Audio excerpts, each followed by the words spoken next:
If you're a landlord in Ontario, understanding rent control feels a little bit like understanding my mood swings when I was a teenager. Ugh. But in this video, I'll be walking through the 4 different ways rent can increase.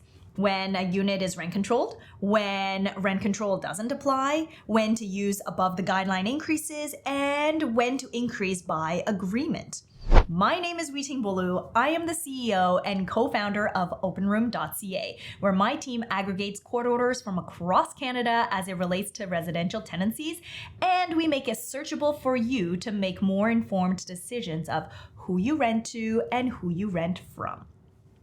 This movement towards a transparent and connected rental ecosystem is based on my personal experience of losing over $35,000 to tenants who didn't pay rent.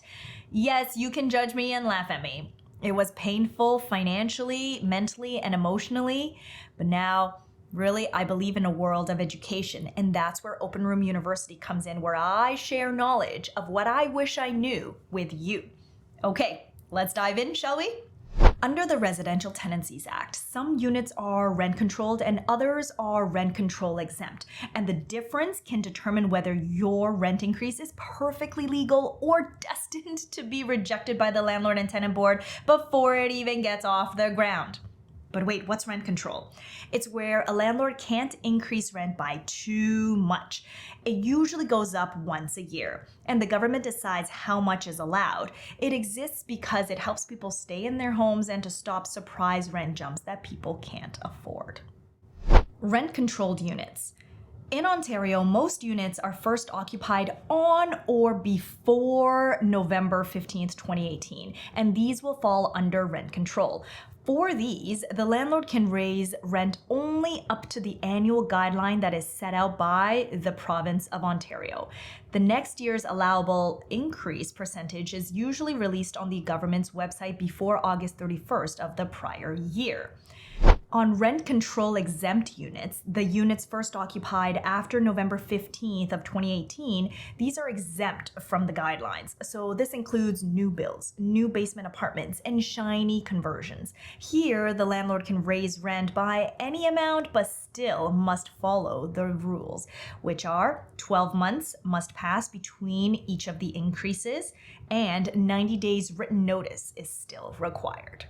Here are the 4 types of rent increases in Ontario. First, the regular guideline increase for rent-controlled units. This is your classic annual rent bump allowed under the RTA. The province announces the percentage. You use what's called the Form N1. Give 90 days notice and hope that the tenant doesn't accuse you of personally causing inflation. Number 2. Increase for rent-controlled exempt units.